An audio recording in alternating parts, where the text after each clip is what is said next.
Next question है example number 3 कि एक समतल जमीन पर 1.5 मीटर लंबे छात्र की छाया की लंबाई 1 मीटर है। तो अब इसको हम डायग्राम से बनाते हैं। तो देखो एक समतल है वहाँ पे, तो ये हमने आंसर लगाया और यहाँ इस प्रकार से बना दिया।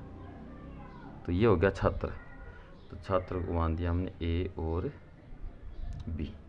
तो ए बी है आपका छात्र हो गया, और छात्र की लंबाई कितनी है देखो, ज़मीन पर 1.5 मीटर, तो 1.5 मीटर, तो ये हो गया छात्र। अब इसकी छाया, तो छाया इधर से इस प्रकार से आगे की तरफ चलेगी, तो यह आपका धरातल है, तो इस प्रकार आगे की तरफ छाया चली, तो यह आपकी होगी छाया।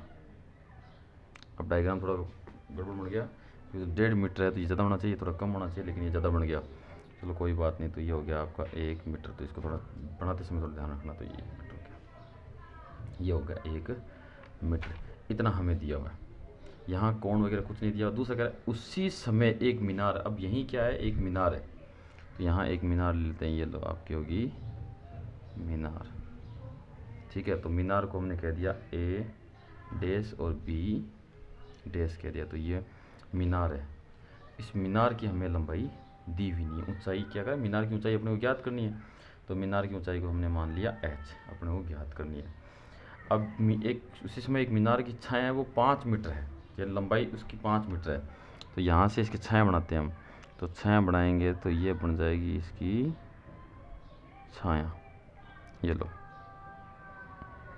ये बन गई छाया। तो छाया इधर आई सी डैश, तो छाया की जो लंबाई है वो 5 मीटर, तो ये दूरी होगी आपकी 5 मीटर, ये 90 डिग्री और ये 90 डिग्री।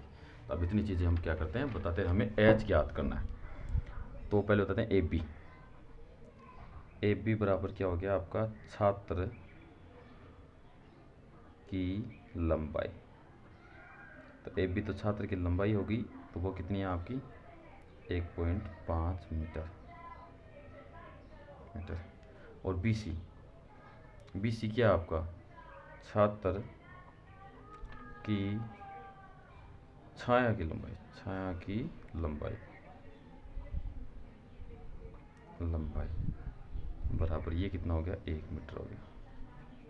आगे आगे देखो ए डैश बी डैश, ए डैश बी डैश, ये क्या हो गया मीनार की लंबाई, मीनार की लंबाई कितनी है h। और ब्रैकेट में लिख दो माना, ये हमने माना दी हुई नहीं है। तथा बी डैश और सी डैश कहीं हो मीनार के छाया की लंबाई, छाया की लंबाई जो कितनी दी है अपने को 5 मीटर दिया, 5 मीटर दिया। अब देखो आपका ए बी सी एक समकोण त्रिभुज है, ए डैश बी डैश भी एक समकोण त्रिभुज है। तो दोनों समकोण त्रिभुज है, देखो दोनों एक जैसे दिखने वाले त्रिभुज आपके समरूप त्रिभुज होते हैं। एक जैसे दिखने वाले त्रिभुज क्या होते हैं आपके समरूप त्रिभुज होते हैं। तो अब आपका क्या हो जाएगा, क्योंकि आपका त्रिभुज ए बी सी समरूप है त्रिभुज ए डैश बी डैश और सी डैश, तो आपने पढ़ रखा होगा। एक जैसे दिखने वाला, देखो यहाँ 90 डिग्री, ये 90 डिग्री है, ये समकोण है, तो आपका ये समरूप हो गया। अब समरूप त्रिभुज में क्या होता है, जो भुजाओं का अनुपात है वो बराबर होता है। यानी भुजाओं का अनुपात कैसे, जैसे आपका हमने यहाँ से ले लिया ए बी ले लिया, तो इधर से भी ए बी ले लो, तो ए डैश बी डैश ले लिया, ये बराबर। अब यहाँ से ये आधार वाला ले लो, तो यहाँ से हमने लिया बी सी बटा यहाँ से ले लिया हमने बी डैश सी डैश। वैसे ही आपका ए सी बट्टा ये ले लो, लेकिन हमें इसकी तो ज़रूरत नहीं है, हमें केवल इनकी ज़रूरत है। हमें दी हुई है वो ले लिया, पर हमें मान किसका चाहिए, ए डैश बी डैश का चाहिए। तो ए बी का मान कितना है 1.5 बट्टा ए डैश बी डैश का मान है एच बराबर बी सी का मान है 1 और बी डैश सी डैश का मान है 5। हाँ, तो अब इस एच को इस 1 से गुणा किया तो ये तो हो गया आपका एच, इसको इससे गुणा किया तो 1.5 गुणा 5, तो एच बराबर ये हो जाएगा आपका 7.5 और मीटर। हमें ये याद करना था, ये हो गया आपका 7.5 मीटर। तो आप कहेंगे अतः मीनार की लंबाई 7.5 मीटर है। अब आपका नेक्स्ट क्वेश्चन है कि 100 मीटर चौड़ी एक नदी है। 100 मीटर चौड़ी क्या है? नदी है। जैसे इस प्रकार से नदी बह रही है तो ऐसे जो चौड़ाई है उसकी वो 100 मीटर है। अब नदी के मध्य में एक टापू है। नदी के मध्य का मतलब बिल्कुल सेंटर नहीं, मतलब नदी है, ये नदी बह रही है, इसके बीच में कहीं ऐसी ज़मीन है, मतलब बीच में आपकी आपकी मिट्टी जैसी जगह है जहाँ पे अपन रुक सकते हैं, वैसे आपका है। और उसको बोलते हैं टापू। जैसे बड़ा सा समुद्र होता है, समुद्र बीच में कहीं की जगह होती है जहाँ अपने वृक्ष वगैरह लगे होते हैं, मिट्टी वगैरह होती है, मतलब वहाँ अपन उतर के देख सकते हैं। थोड़ी सी मिट्टी वाली बीच में जगह बनी होती है, उसको हम टापू कहते हैं। तो वो छोटा सा क्या नदी के बीच में टापू है। इस टापू पे एक वृक्ष है, एक क्या है, इस पे वृक्ष और है। तो नदी की विपरीत किनारों पर दो बिंदु पी और क्यू है। जैसे नदी इस प्रकार से बह रही है तो एक किनारे पे पी है, दूसरे किनारे पे क्या आपका क्यू स्थित है। इतना बता दिया। चलो आगे। अब कह रहे हैं आपको कि पी और क्यू और वृक्ष तीनों एक ही रेखा में, मतलब एकदम आपका जो पी क्यू बिंदु ले रखे वो एक ही लाइन में है, इस प्रकार से है।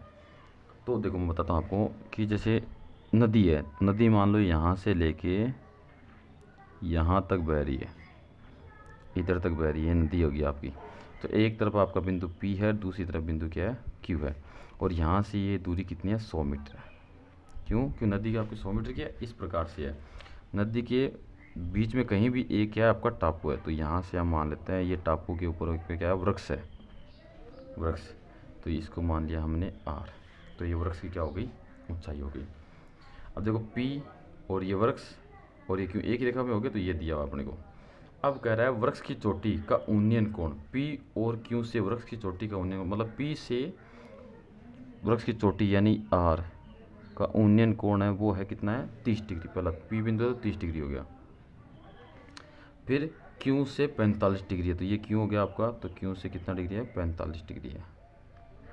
ये लो, तो ये दिया हुआ आपको 45 डिग्री। तो वृक्ष की ऊंचाई ज्ञात करो। तो वृक्ष की ऊंचाई R, इसको S नाम दे दिया, वृक्ष की ऊंचाई मान ली हमने H। तो बता देते हैं आपका नदी की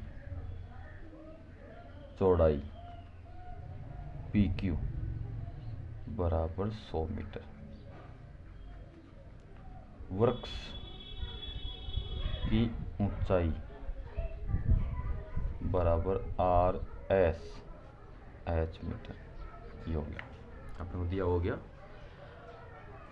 अब हमें क्या करना है, इस H को ज्ञात करना है। तो देखो ये आपका वृक्ष है वो एकदम लंबवत है, तो 90 डिग्री का कोण हो गया। तो अपने पास दो त्रिभुज हो गए, समकोण त्रिभुज, एक तो PSR और एक RSQ, ये दो त्रिभुज हो गए।